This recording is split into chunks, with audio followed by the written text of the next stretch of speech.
చాలా మంది భోజనం చేసిన వెంటనే అలా బెడ్ పైన వాలిపోతుంటారు. ఇది సరైన పద్ధతి కాదని అంటున్నారు ఆరోగ్య నిపుణులు. తిన్న వెంటనే నిద్రపోవడం వల్ల ఎన్నో రకాల ఆరోగ్య సమస్యలు వస్తాయని హెచ్చరిస్తున్నారు. రాత్రిపూట తిన్న తర్వాత కనీసం 10 నిమిషాల పాటు వాకింగ్ చేయడం చాలా ముఖ్యమని అంటున్నారు. లేదంటే కనీసం నిటారుగా నిల్చోవాలని చెబుతున్నారు. పొరపాటును కూడా తిన్న వెంటనే పడుకోకూడదంటున్నారు.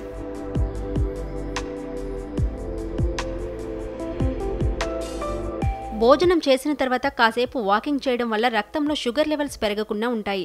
దీంతో డయాబెటీస్ ముప్పు నుంచి రక్షించుకోవచ్చు. జీర్ణ వ్యవస్థ ఆరోగ్యంగా ఉంటుంది. మెటబాలిజం రేటు పెరిగి క్యాలరీల ఖర్చు రెట్టింపు అవుతుంది. దీంతో బరువు అదుపులో ఉంటుంది. మలబద్ధకం సమస్యతో బాధపడేవారు భోజనం చేసిన తర్వాత వాకింగ్ చేయడం అలవాటు చేసుకుంటే మంచిది.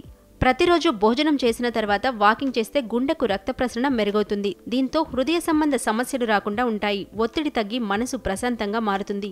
ఉల్లాసంగా ఉంటారు. తిన్న తర్వాత వాకింగ్ చేస్తే రక్తంలోని కొలెస్ట్రాల్ కరిగిపోతుంది. రక్తపోటు అదుపులో ఉంటుంది. మెదడుకు రక్త ప్రసరణ మెరుగుపడుతుంది. జ్ఞాపక శక్తి కూడా బాగుంటుంది. రాత్రి భోజనం తర్వాత కాసేపు వాకింగ్ చేయడం వల్ల బాడీ, మనసు ప్రశాంతంగా మారతాయి. ఒత్తిడి తగ్గి మంచి నిద్ర పడుతుంది.